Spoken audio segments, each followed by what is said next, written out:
Live from Bryant-Denny Stadium, it's the Tider Insider Signing Day Special on WVUA TV.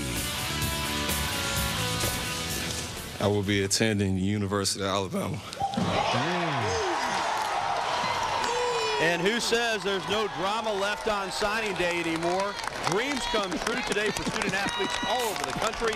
It's National Signing Day. That was a big one from Auburn High School linebacker Rashaan Evans signing with the Crimson Tide. And here's a live look inside the Naylor Stone Media Room inside the Malmore Athletic Complex, where Nick Saban will address the media in about 30 minutes. We'll carry it for you live right here on Alabama's home team, WVUA TV. Welcome in, everybody, to the Red Elephant Club meeting inside the zone at Bryant-Denny Stadium. I'm Gary Harris alongside Rodney Orr from Tider Insider TV and TiderInsider.com. This is the Tider Insider Signing Day Special. A special thanks to our sponsors that make it all possible: Barkley Buick GMC Cadillac, Tuscaloosa Tractor, and Alpha Insurance. Well, what an exciting day for so many athletes and their families, and of course for the universities that are fortunate enough to sign these athletes of the future. Rodney, let's start with a big one for Alabama.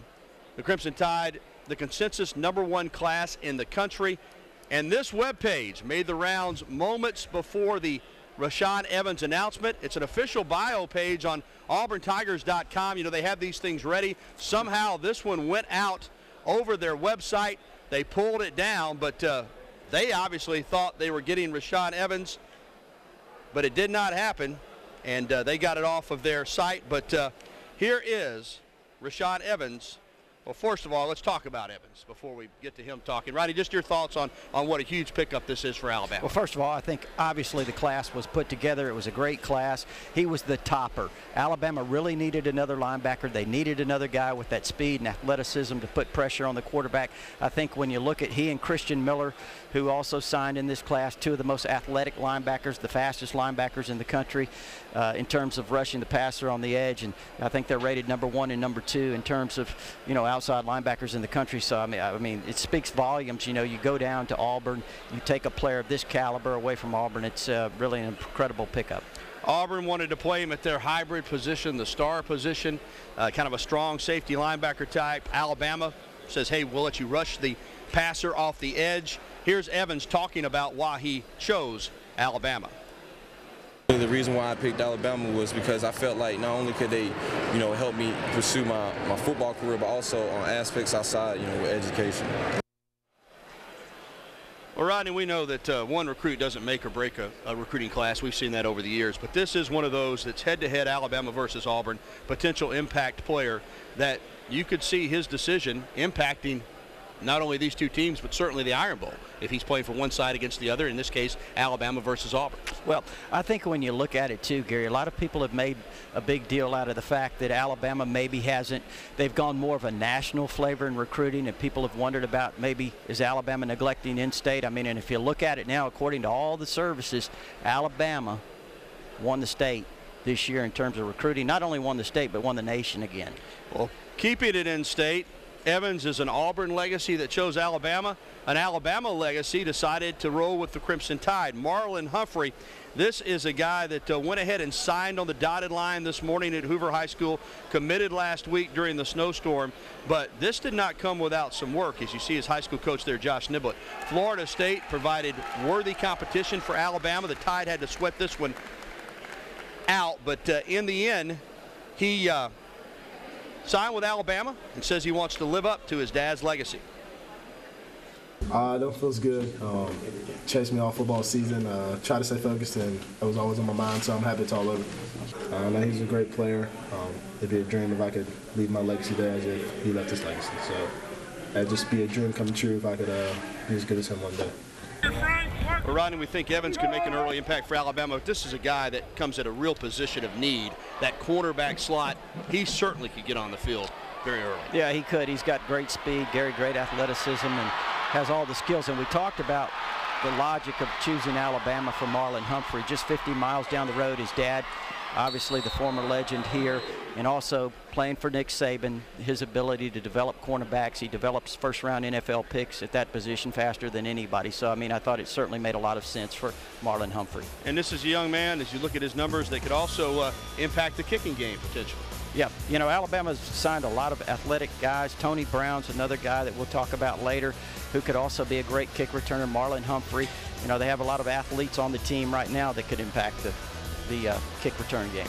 All right, Rodney, let's take a look at this class. On paper, it's, as we mentioned, rated #1 by everybody. The players that signed, though, are real people, real individuals, and this is just a loaded class with great players all over the place. Man, it is incredible, Gary. You know, when you look at a class, though, what I've always looked at, and I've been following this since 1975, but I always look at what's up front, what's in the trenches. I think that's where games are won, and that's what's decided in recruiting. That determines your class. And, you know, you look at Alabama, Josh Frazier there, for example, 10 minutes from the University of Arkansas campus. I mean, what a big pickup. You go to the offensive side of the ball in that offensive line class where they really needed to shore up some things there. They got Cameron Robinson, the #1 left tackle in the country. They got Ross Pierschbacher, one of the top offensive linemen in the country from the state of Iowa.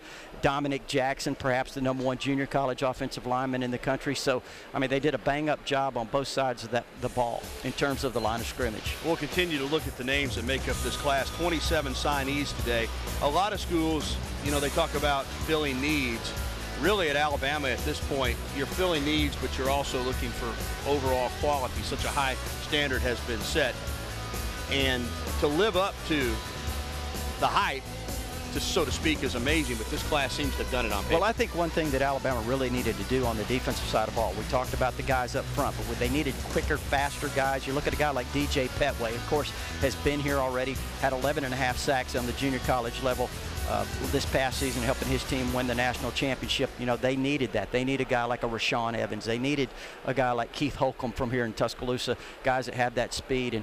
And we also talked about Christian Miller. So I think they really added some speed defensively, which is what they needed.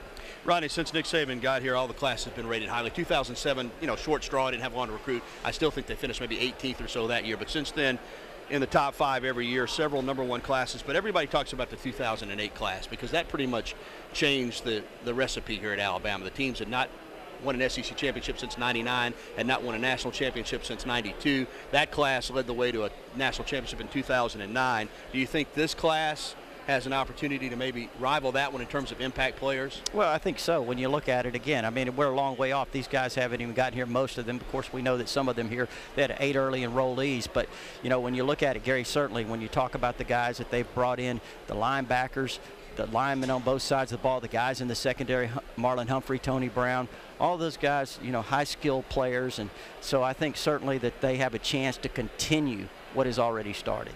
All right, still much more to come in this 1-hour special edition of Tider Insider TV on National Signing Day. Next up, we'll go in depth on how Alabama finished in the eyes of the national pundits. Plus, we'll take you live to Nick Saban's Signing Day press conference. He will soon step up on the podium. We will be there.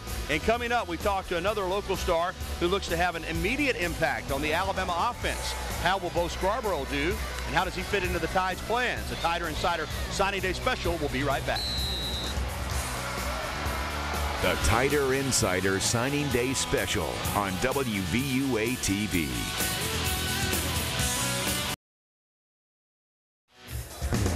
And you're looking live at Bryant-Denny Stadium. It's these wonderful facilities here at the University of Alabama that have helped convince a lot of the nation's top athletes to pledge their commitment and then their signing with the University of Alabama football program. No doubt about it. It is one of the best football programs in the country. Welcome back to Tider Insider TV Signing Day Special alongside Rodney Orr. I'm Gary Harris. Real quickly, Rodney, I want to talk to you about our good friends at the Locker Room. You know, they have been supporting our television show for a long, long time, and they've got a great event coming up. Their semi-annual yard sale starts 10 a.m. Thursday and ends 5 p.m. Saturday. What's this mean? Well, they put everything out in front of the store and mark it down 50 to 75% off. Wow. Some of the best menswear in the country, 50 to 75% off. That's the semi-annual Locker Room yard sale coming up at 10 a.m. Thursday. It will not end until 5 p.m. Saturday. The Locker Room located on the University Strip in Tuscaloosa. All right, we're still waiting on head coach Nick Saban to get to the podium. As soon as he does, we'll take you there live. But Rodney, let's talk about this class again in terms of the rankings. And I know that you got to go out on the field, but this has kind of become a second season. Winning a national championship in recruiting is something that a lot of fans take pride in these days. And this class not only ranked #1 by every major recruiting service, but some are saying it's one of the best classes on paper in the history of college football. Again, I mean, that's so subjective. There's no doubt that this is an outstanding class. We know that. A lot of great players there. You see Tony Brown. There's no doubt about the significance of that in terms of, you know, the recruiting class. But at the same time, you know, Gary, the bottom line is what do they do once they get here? And Alabama does a great job. Nick Saban probably does a better job of anyone in the country in terms of developing the talent that he brings in. And I agree with you 100%. But in just terms of the short-term impact for the fans. We see all these fans behind us here. Hey, it's nice to win a national championship anytime, and on signing day, it's a whole lot better finishing first than 20th. You're exactly right, and I'll give you a great example of that. Here, Alabama comes into the day. They've already got the #1 recruiting class in the country locked up, but the fans want more. And I think the commitment and the signing of Rashaan Evans, like I said earlier, it's kind of the cherry on top. It's the topper to the recruiting class. Well, the very first commitment, Rodney, for the class of 2014 was Bo Scarbrough. Now, he's already been to a couple of different high schools since he committed. As we take a look at the rankings right there, again, every one of them has Alabama #1. But Bo Scarbrough is a guy that committed early, and then Alabama thought, well, they might lose him. He was looking at other schools. He transferred to the IMG Academy down in Bradenton, Florida, played his senior season back here now at Tuscaloosa County High School where he'll graduate. But in the end, he stuck it out, and he's a guy that's a tremendous athlete. Well, as many high-profile players as there is in this class, Gary, you know, none of them are more athletic than Bo Scarbrough. I mean, he's probably the most athletic. You know, Leonard Fournette is supposed to be the #1 running back in the country, signed with LSU, but there's some people that think Bo Scarbrough may be as good or better in some ways. You know, he's got great hands. He's got the ability to run inside, outside, tremendous speed. I mean, the guy his size, I mean, he's a magnificent talent. And you see that hat, that customized Alabama hat that he has right there? He is some kind of colorful character, and today, following his signing, he took some questions. Arlie Smith, among other media members, were there. And he talked about Nick Saban and also wasn't shy in saying, hey, I'm as good as any running back at Alabama right now. Everybody talk about the running backs that are already there. I'm talking about me right now, and I don't know what they do, but I know what I can do. I know that I'm better than every running back that's over there from my standpoint. I don't know about y'all, but that's how I feel. And I don't care who's in the backfield. It's all about competition. And they're going to play the best, and I'm going to be one of the best. Other people think that Coach Saban mean, he this type of guy. Coach Saban is a normal guy, just a guy with money. That's all. Great personality there. He also became one of Alabama's top recruiters, too, down the stretch. Did a good job of getting some other guys here. And let me say something, too, about what he just said about the competition. That's what Nick Saban looks for. He doesn't just look for players who are great players. He looks for guys who are willing to compete and earn their position. And Bo Scarbrough obviously displayed that in those comments. Well, obviously he wants to play running back. He feels that's his natural position. But as an athlete, he could somewhere along the line, if needed, if you needed him to, he could play some other positions as well. Yeah, he certainly could. He has great hands, Gary. You know, people have talked about, you know, on the defensive side of the ball, maybe he could be a linebacker. They've talked about on the offensive side of the ball being an H-back if he weren't a running back. But again, I think he's right now ticketed for running back, and I think that's where the focus is for him and where he'll play when he gets here. Rodney, let's talk about another area signee, Chelsea High School's Ronnie Clark, another tremendous athlete, projects on the defensive side of the ball. A lot of upside to this young man, really physical, could start out at strong safety, could grow into a linebacker. Yeah, he was really big for Calera this year. And, you know, when you look at Ronnie Clark, he's another guy that's really versatile, Gary. That's another thing that Nick Saban focuses on in the recruiting process is guys who can play multiple positions. Ronnie Clark's 6'3", he's almost 215 pounds. He's a guy that could be a safety. He could be an inside linebacker at the will spot, could play outside linebacker. Again, he brings a lot of athleticism and a lot of versatility to the Alabama defense. And Rodney, he signed today, and at his signing ceremony, he talked about being glad the whole process is over with. Rashaan Evans signing with Alabama, and the Crimson Tide's great class. Oh, it feels good, you know. I mean, everything's on my shoulders now. I'm done with it. You know, it just feels great to be part of the Roll Tide. Did you hear Rashaan committed this morning? Oh yeah, I just heard it. I'm pumped up about it. Rashaan, my boy. You know, all those guys I played on the game with me, we were real cool. But you know, Rashaan is a big gift for us, and I'm glad he came. Oh man, you know, everybody's saying, you know, it might be the best class in history. You know, we want to make history at Alabama. We're gonna do some great things down there, and I believe that. And Rodney, we talked about this already, but tremendous athlete. Started on offense as well in high school, but you do feel like he's going to wind up on defense here. I think so, Gary. You know, I know in the Under Armour game in the practices they actually played him and used him as an inside linebacker, and I think, you know, when you look at that, there's a possibility he could fit into that maybe C.J. Mosley molds at some point. Now, again, I think initially he is going to get his crack at safety.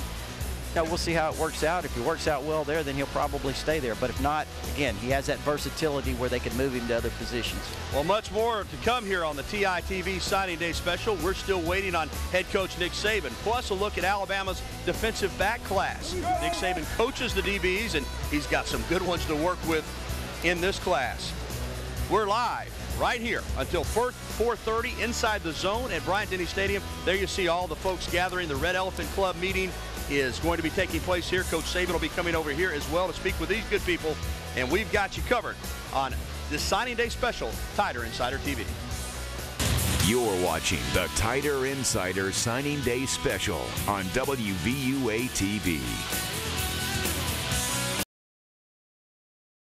People consider him, you know, one of the #1 or #2 corners in the country, so that certainly helps that position. At the safety spot, we mentioned Ronnie Clark and his versatility. I think he will start out as a safety, and, you know, may stick there. Depends on how that works out. Also, Hootie Jones is another guy that was, you know, highly regarded throughout most of the recruiting process. He played cornerback in high school over in Monroe, Louisiana at Neville High School, but, you know, he's projected as a safety, could also even move down as a linebacker because he's 6'1". He's in the 215, 220-pound range. But again, I think he'll get a crack at safety as well. You know, we know the need at corner. At safety, there was some injuries, but also Clinton Dix leaving, and then the unexpected decision by Vinny Sunseri to go on to the NFL early. So there is some potential playing time right there as well. Yeah, and again, I think that we mentioned Marlon Humphrey and his versatility, but Tony Brown too, Gary. He's a guy that not only could play corner, but he has the versatility to play safety. So it'll be interesting to see how he's utilized, you know, once the fall camp starts. Rodney, another position that Alabama always wants to beef up on in every recruiting class is the defensive line. And once again, this is a spot where Alabama really potentially hit some home runs. On the defensive line? Defensive line. Yeah, I think when you look at it, again, we talked about the quickness that I think they've added with DJ Petway. Here's a guy, you know, that can really put pressure on the passer. We know he was here previously, but last season at East Mississippi Community College, he had 11.5 sacks. You look at Christian Miller on the outside as a linebacker. You look at, you know, Rashaan Evans, we talked about that, but Jaron Reed inside, he's another guy that's going to give you a big athletic guy. He's 300 pounds. You know, he was a guy that was highly recruited last year, but returned after signing with Florida, returned to junior college, Gary, and this year Alabama gets him. So, you know, that's a huge pickup. And I think one of the biggest pickups to me is Josh Frazier out of Springdale, Arkansas. Here's a guy that's, you know, 335 pounds, a guy that could play the nose spot. He could play the 3 technique. He could move outside a little bit. He's athletic. You know, a guy that really came into his own, I think, his senior year and had a really good all-star practice there for the All-American game. So, you know, obviously I think he's a huge pickup as well. Of course, Deshaun Hand, rated by some as the top high school player in the entire country.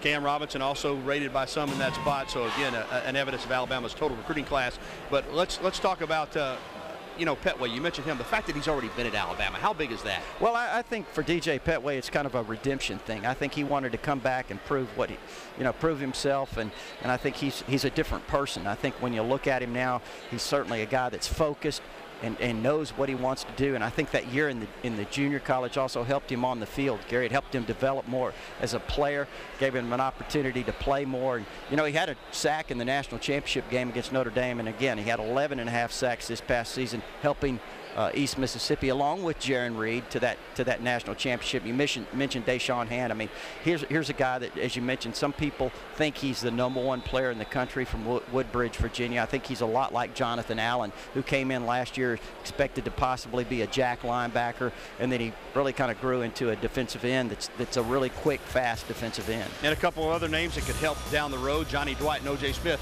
inside defensive line players. Definitely Johnny Dwight, guy that played at a small school, actually from the same high school in Georgia that produced Nick Marshall to Auburn. But, you know, he's a small school guy. He has a lot of talent. He's 6'3", he's 295 or so. I think he's got a chance to be really good in time. Now, he may need some development. He may need some time to develop, but and O.J. Smith's another guy. He's more of a nose tackle type guy. And, Rodney, those last clips we saw were Reed and Petway teaming up at East Mississippi Community College, leading Buddy Stevens' team to a national championship. Now they got a chance to lead Alabama back to a national championship, playing alongside each other. And I think those two guys are going to come in and make an impact next season, Gary, because of the fact, number one, they're older, they're more experienced. They have, and as we talked about, DJ even has experience on this level, but also getting into spring, coming in, going through the fourth quarter pro, all of those programs that they get to go in the offseason, leading into spring practice, they have an opportunity to go through spring practice, and I think that's huge for them. All right, we continue to run down positions of need, and when we come back, we're going to do that with some of these other guys. We've got more here until 4:30, and Nick Saban himself will tell us his thoughts on this class of 2014. We're still waiting on him to step to the podium.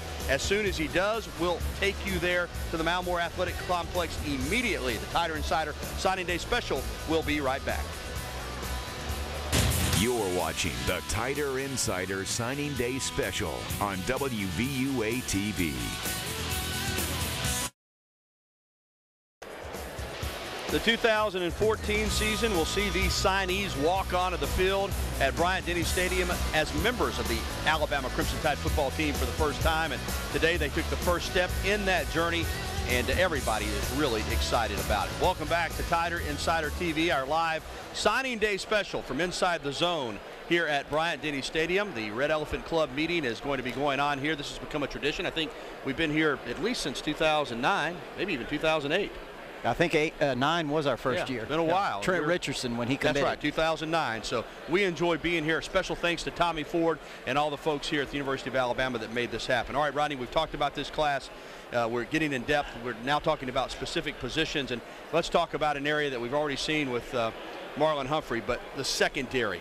This is a spot where Alabama did not have a typical Alabama type season this past year. They struggled some at corner, at safety, had some injuries, needed help here immediately, and it looks like this class has filled those needs at both safety and corner. Well, you've got Marlon Humphrey. Obviously, we talked about him. Some people consider him the #1 corner in the country. Then again, you have Tony Brown, also from Beaumont-Ozen, Texas, and some people consider him, you know, one of the #1 or #2 corners in the country. So that certainly helps that position. At the safety spot, we mentioned Ronnie Clark and his versatility. I think he will start out as a safety, and may stick there. Depends on how that works out. Also, Hootie Jones is another guy that was highly regarded throughout most of the recruiting process. He played cornerback in high school over in Monroe, Louisiana at Neville High School, but he's projected as a safety. Could also even move down as a linebacker because he's 6'1". He's in the 215, 220-pound range. But again, I think he'll get a crack at safety as well. We know the need at corner. At safety, there was some injuries, but also Clinton Dix leaving, and then the unexpected decision by Vinny Sunseri to go on to the NFL early. So there is some potential playing time right there as well. Yeah, and again, I think that we mentioned Marlon Humphrey and his versatility, but Tony Brown too, Gary. He's a guy that not only could play corner, but he has the versatility to play safety. So it'll be interesting to see how he's utilized, once the fall camp starts. Rodney, another position that Alabama always wants to beef up on in every recruiting class is the defensive line. And once again, this is a spot where Alabama really potentially hit some home runs. On the defensive line? Yeah. I think when you look at it, again, we talked about the quickness that I think they've added with DJ Petway. Here's a guy, that can really put pressure on the passer. We know he was here previously, but last season at East Mississippi Community College, he had 11.5 sacks. You look at Christian Miller on the outside as a linebacker. You look at, Rashaan Evans, we talked about that, but Jaron Reed inside, he's another guy that's going to give you a big athletic guy. He's 300 pounds. He was a guy that was highly recruited last year, but returned after signing with Florida, returned to junior college, Gary, and this year Alabama gets him. So that's a huge pickup. And I think one of the biggest pickups to me is Josh Frazier out of Springdale, Arkansas. Here's a guy that's 335 pounds, a guy that could play the nose spot. He could play the 3 technique. He could move outside a little bit. He's athletic. A guy that really came into his own, I think, his senior year and had a really good all-star practice there for the All-American game. So obviously I think he's a huge pickup as well. Of course, Deshaun Hand, rated by some as the top high school player in the entire country. Cam Robinson also rated by some in that spot. So again, an evidence of Alabama's total recruiting class. But let's talk about you know, Petway. You mentioned him. The fact that he's already been at Alabama, how big is that? Well, I think for DJ Petway, it's kind of a redemption thing. I think he wanted to come back and prove what he, you know, prove himself, and I think he's a different person. I think when you look at him now, he's certainly a guy that's focused and knows what he wants to do. And I think that year in the junior college also helped him on the field. Gary, it helped him develop more as a player, gave him an opportunity to play more. And, you know, he had a sack in the national championship game against Notre Dame, and again, he had 11.5 sacks this past season, helping East Mississippi, along with Jaron Reed, to that national championship. You mentioned Deshaun Hand. I mean, here's a guy that, as you mentioned, some people think he's the #1 player in the country from Woodbridge, Virginia. I think he's a lot like Jonathan Allen, who came in last year expected to possibly be a jack linebacker, and then he really kind of grew into a defensive end that's a really quick, fast defensive end. And a couple of other names that could help down the road: Johnny Dwight and O.J. Smith, inside defensive line. Definitely Johnny Dwight, guy that played at a small school, actually from the same high school in Georgia that produced Nick Marshall to Auburn. But you know, again, he's a small school guy. He has a lot of talent. He's 6'3", he's 295 or so. I think he's got a chance to be really good in time. Now, he may need some development. He may need some time to develop. But and O.J. Smith's another guy. He's more of a nose tackle type guy. And Rodney, those last clips we saw were Reed and Petway teaming up at East Mississippi Community College, leading Buddy Stevens' team to a national championship. Now they got a chance to lead Alabama back to a national championship, playing alongside each other. And I think those two guys are going to come in and make an impact next season, Gary, because of the fact, number one, they're older, they're more experienced. They have, and as we talked about, DJ even has experience on this level, but also getting into spring, coming in, going through the fourth quarter pro, all of those programs that they get to go in the offseason, leading into spring practice, they have an opportunity to go through spring practice, and I think that's huge for them. All right, we continue to run down positions of need, and when we come back, we're going to do that with some of these other guys. We've got more here until 4:30, and Nick Saban himself will tell us his thoughts on this class of 2014. We're still waiting on him to step to the podium. As soon as he does, we'll take you there to the Malmore Athletic Complex immediately. The Tider Insider Signing Day Special will be right back. You're watching the Tider Insider Signing Day Special on WVUA TV. Here's Nick Saban inside the Malmore Athletic players to join the Crimson Tide with their letters of intent today. And we have 8 players that are here, and I don't want to in any way not acknowledge the fact that we're happy that they're here, and we're also happy that Jacob Coker will join us, you know, in May when he graduates and has an opportunity to come in and compete for the quarterback job. But I think the biggest thing is this day is really an accumulation of a lot of hard work and a lot of time spent by a whole bunch of people. You know, we recruit as a team here. A lot of people make a great contribution to that team. And, you know, we're very pleased and happy with the character and quality of the people that we're able to attract here, as well as the ability that they have academically and athletically. But, you know, it starts out with, you know, the assistant coaches, the good job that they do of identifying talent, that we have identify and people that meet the needs of what we need, the critical factors that we look at every position, and then go out and do a great job of developing relationships with these young men and their families so that they fully understand what their opportunities are when they come to the University of Alabama. I think our players do a great job of connecting with these, you know, young players so that they feel, you know, at home here. And I think that's a very important factor for them to integrate into the team, you know, that they have good relationships and connect with the players that are here so they understand sort of the Bama way. But we have a lot of people here in our administration and our university community who work very hard, you know, to help us recruit. You know, Dr. Witt's philosophy is everybody, you know, pitches in. Dr. Bonner was there every weekend when we had recruits in and spoke to those, you know, young men and their families. And, you know, Bill Battle did a fantastic job of being there every week to, you know, speak to all these prospects and their families. And people in the university community who take their Saturdays week in and week out to come over and discuss academic opportunities that these young men are interested in, so they understand, you know, what they can accomplish in developing a career off the field, which is the most important thing that they do when they're here. So I think the important thing to having this kind of recruiting class, which we feel sort of satisfies the needs that we have, but I'm sure that every coach that stands up here today and talks about their recruiting class, I've never heard anybody said they had a bad class. I've never heard anybody not say they didn't identify their needs. So I'm going to say the same thing. You know, we had a good class and we sort of identified our needs. But I think the key to that is that we satisfied our needs because we identified those needs early on in the recruiting process and evaluated the players that we thought fit in best for what we want to do. And I think that we did a good job of going out and getting a lot of those players. But we thought we needed linemen on both sides of the ball. We felt we were a little thin last year in both of those areas. You know, quarterback obviously is a critical position in any program, and we're very excited about the two young men that we have coming in at those positions.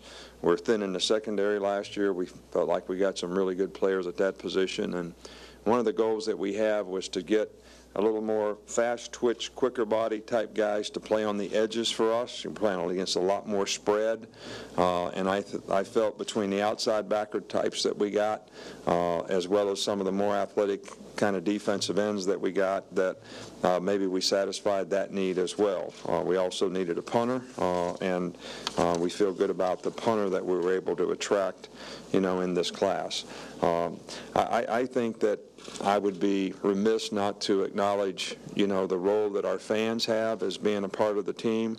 I think the great atmosphere that they create in Bryant-Denny Stadium when we play games, when we have a lot of recruits there, the atmosphere in the A-Day game when we set attendance records, shows the kind of passion and interest that people have for Alabama football, and how exciting that makes it for young people to want to be a part of, you know, the football program here at the University of Alabama. So I can't really comment much about the rankings, guys, because I really do think that the most accurate way to be able to rank any recruiting class would be 3 years down the road, because I think the challenge for all these young men that got recruited today, wherever they're going, is to be able to stay focused on what they need to do to improve as players and do the things that they need to do to become very effective college football players.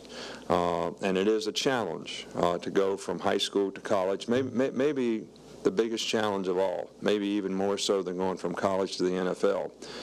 And I think having the maturity to be able to stay focused on the things that they need to do to develop as players and keep a positive attitude toward the goal that they have, understand what it takes to accomplish the goal that they have, and then have the discipline to execute it every day probably is going to be one of the most challenging things that we need to help each and every one of these young men do. So, and the same thing goes for developing a career off the field in academics. But again, I would like to thank everybody who worked so hard to help bring this class together, and you know, the staff of people that we have here that are going to work very hard to help these young men be successful in their careers and have a better opportunity to be successful in life because they were involved in the program through the personal development programs that we have, the academic support programs that we have, the coaches and staff that work hard to develop these guys as players, and all the alumni support that we have out there that really helps these guys launch their career when they leave here and get the best opportunities in life. So we're excited about today, and we're excited to have the opportunity to work with the quality young men that we were able to attract here in this recruiting class. On the left with Andrew. A couple weeks ago, there was a video that leaked of you doing the electric slide during recruiting and stuff like that. And I'm just wondering, you know, there's pictures of the coaches always on social media throughout recruiting. Has recruiting changed much at all with this stuff, or is it just we're seeing that more of it now because of the social media? Well, we've been having that party forever since I've been a head coach. And I've been doing the electric slide since I was probably 15. That's the first time it made YouTube or whatever you call this social media stuff you got out there. So I guess it's changing. Times are changing, you know. I'm just sorry they didn't get me doing the wobble, too, because I can do that pretty well.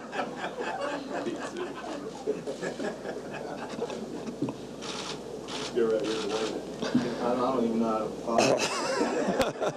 I'll give it a attempt. Coach Rashaan Hamilton, just what does he bring coming here?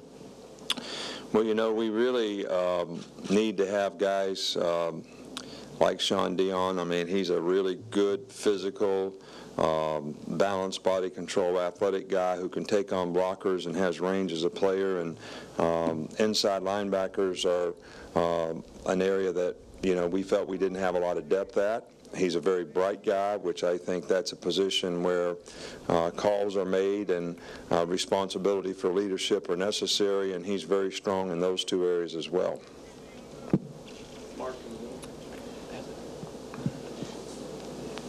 This is the second year in a row that you guys have gone into Auburn High School and got one of the top prospects in the state away from Auburn University. Just are those recruiting battles with Auburn on their home turf especially difficult, and why do you think you guys have had some success there the last couple of years?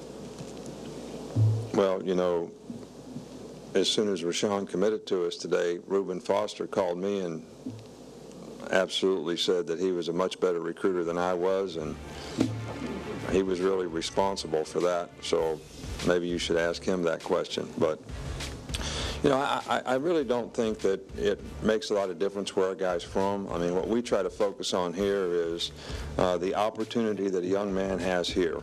And sometimes guys are just a little better fit for what they're looking for, maybe what the critical factors of development that they might have, you know, through their college career and how they can contribute in a program that makes one place a little better than the other. And I don't think it's really anything about where you're from, but I do think that we're excited to have both young men here. You know, Reuben's going to be a very good player for us, and we're excited about Rashaan, who not only is a fantastic athlete and exactly what we're looking for in terms of the more athletic, fast twitch edge player who can rush, but also has great character, is a really good person, and I think will provide leadership in our program that will be beneficial to us being successful in the future. Aaron and then Michael. Nick, I know he wasn't on staff for the entire recruiting class, but what kind of job did Lane do, you know, hitting the road with you for the first month he was here? Well, I think first of all, you know, Lane's got an outstanding reputation out there as a football coach and as a recruiter, and he's got a lot of relationships that is built up through his, you know, recruiting at various schools where he's coached. But I think it's very important that you have the kind of offensive coordinator, quarterback coach that you can sort of recruit to, you know, someone that young people want to play in that style of offense. And I think that was actually an asset for us, that Lane was an asset for us in helping, you know, get some of the offensive players that we were able to attract. Does a really good job of presenting to the players how they're going to be used, you know, in the offense, so they have a very clear picture of what their future might be. So I think it was a real positive asset for us in the short time that he was involved in recruiting this class. Michael on the left.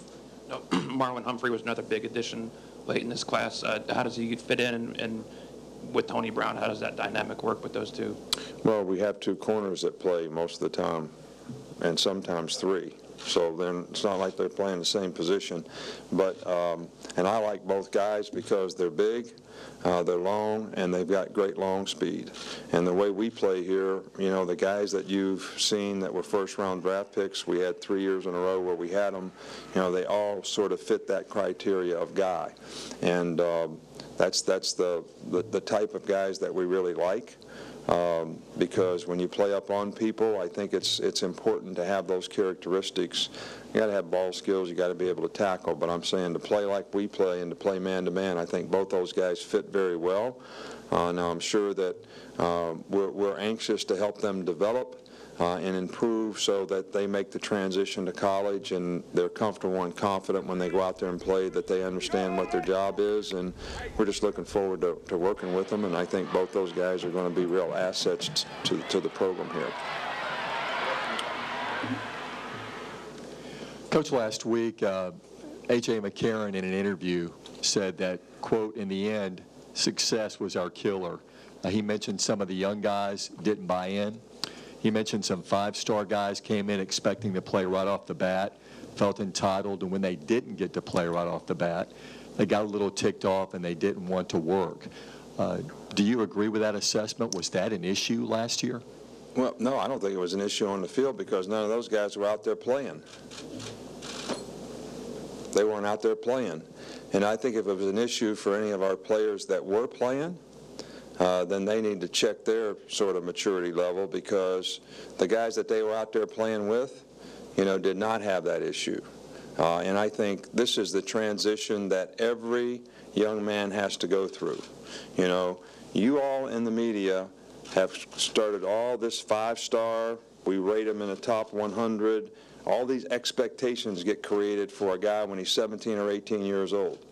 All right, and then he comes to college with these maybe unrealistic expectations of the kind of success that he's going to be able to have immediately before he has an opportunity to learn and develop in whatever position he plays, so that he can be a confident, knowledgeable guy that can go out and play winning football at his position. So it's natural for some of these guys to get a little bit frustrated, and we've had it every year since we've been here, all right, when they don't have the success that they hope to have. Now, we want everybody to have high goals and aspirations for what they want to accomplish here. We just want to be realistic about what they need to do to be able to accomplish those goals, and to understand that the competition here is actually going to help them be successful and help them going to be better. So I don't see that. I'm not saying that there weren't some young guys that were frustrated with how much they got to play relative to what their expectation was, but it was no different than it was every other year. But I am saying that if that bothered any of our older players who have leadership qualities, who should be setting an example for the young guys and actually helping to connect with them, because when they were freshmen, they had some of the same issues. So I can remember when A.J. came up in my office all upset because he was the third-team quarterback in the first scrimmage. So, but sometimes we forget, what it was like to be a teenager. Do you have children? Teenagers? Not anymore. Well, when they were, we sometimes forget what it's like to be a teenager. So the emphasis around here has always been, with our players as well as our coaches, is to develop the kind of relationships to connect with the young people, to try to help them integrate into being a part of our team and understanding why we do the things that we do so that they have a chance to be successful. And if there's any failing there, it's a failing of all of ours that we didn't do a good enough job with a few of the players last year who were frustrated. Now, I think they're all going to learn from that experience, and we're going to look forward to them, contributing to our team in the future. Coach, is that one of the more challenging parts of your job? Does it get tougher every year to de-recruit these guys?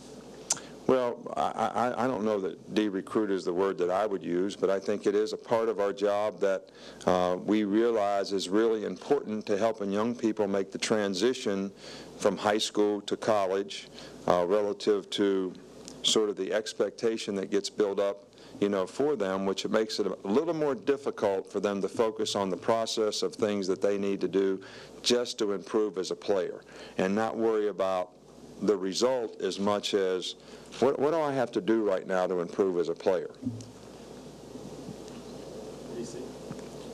I wonder what the biggest challenges were when you add new coaches late in the recruiting cycle when it comes to keeping guys or recruiting new guys. Well, I think the biggest challenge is always about relationships.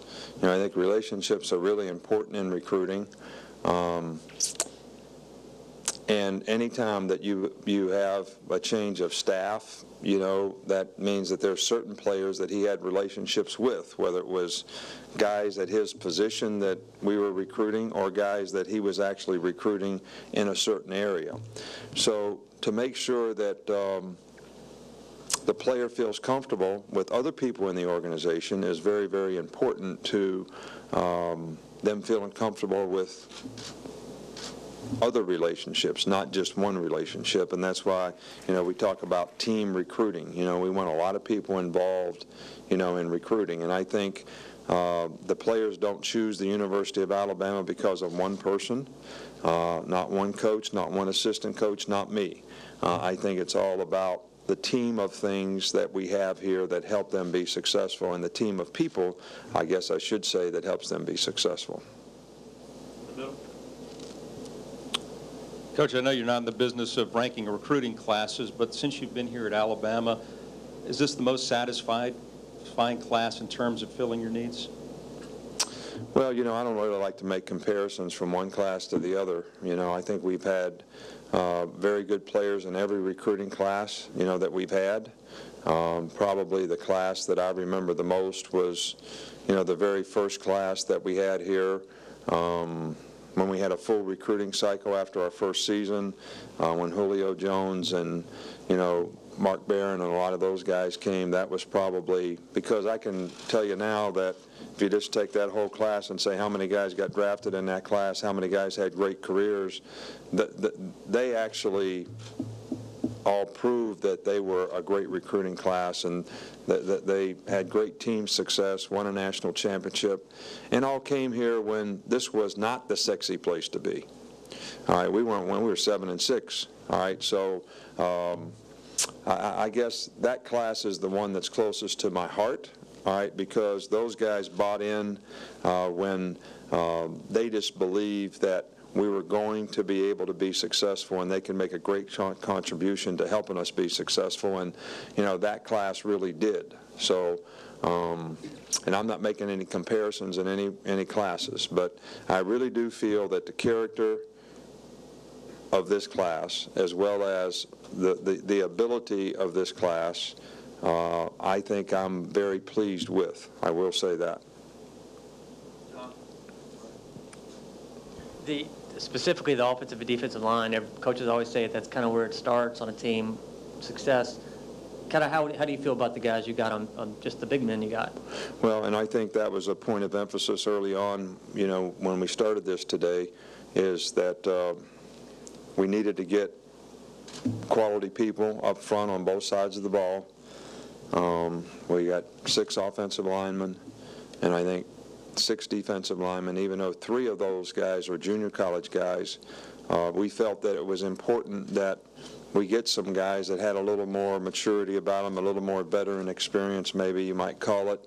And I think it's an interesting dynamic that when you have twice as many guys going out for the draft as you'd had just 2 years ago.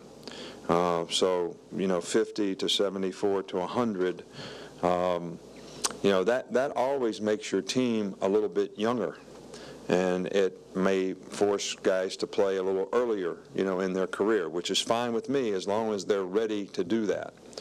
Well, maybe one of the ways to combat that a little bit is to add a few guys at positions of need that have a little bit more maturity about them, that have played a couple years of college football as junior college players. So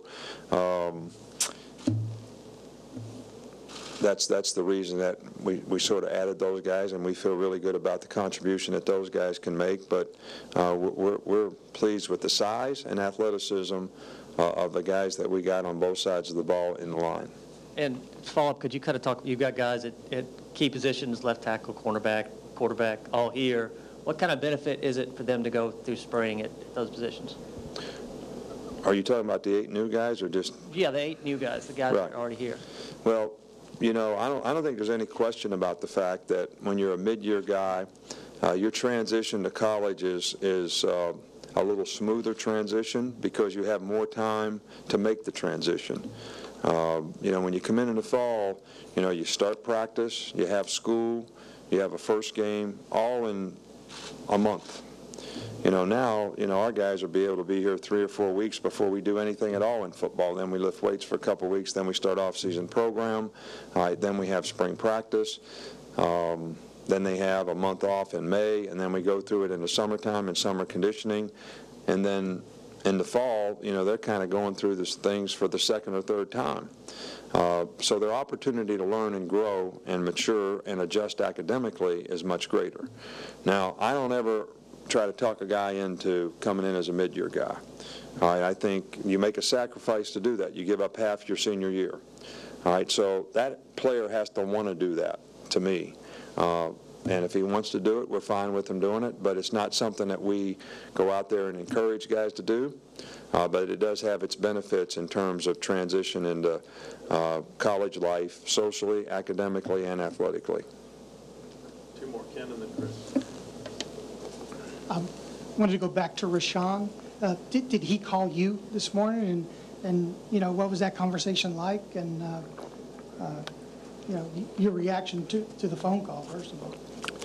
Well, I talked to him yesterday, and I felt really good about where he was, yesterday with him and his family. I also talked to him this morning, and I felt really good about, where he was and his decision making, and that he would, come to the University of Alabama. And I think we had lots of conversations with his family because they were concerned about their circumstance of being where they were and the decision that they were going to make and how people would react to it.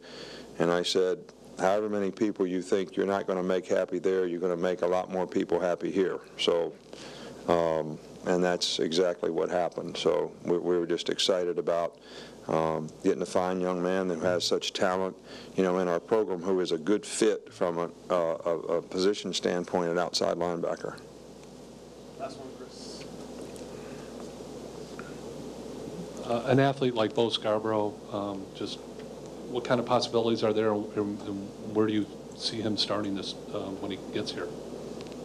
You mean starting at a position? Okay. Well, we think Bo is a multi-talented guy, but we look at him as a running back first. All right, but a guy that, because he has really a diverse skill level for a big guy that's a physical guy. He has really good running ability, but he also has great receiving skills, and he's actually played as much wide receiver as he has running back. Now, he's going to be a running back for us, but I'm saying all that to say this, that as a running back, we could use him in those kind of roles, and if he can learn and be ready to help us, I think because of the kind of player he is, maybe he will be able to contribute in other ways as a player besides just being a running back. And that's how we would use him as a running back, not play him at another position. Thanks, Coach. All right, thank you. Appreciate y'all. Nick Saban with a in-depth press conference today, Rodney. He covered a lot of different subjects. You saw it live. The folks here at the Red Elephant Club saw it live. We need to take a timeout, but we'll be back with more of the Tider Insider Signing Day Special live from inside the zone at Bryant-Denny Stadium.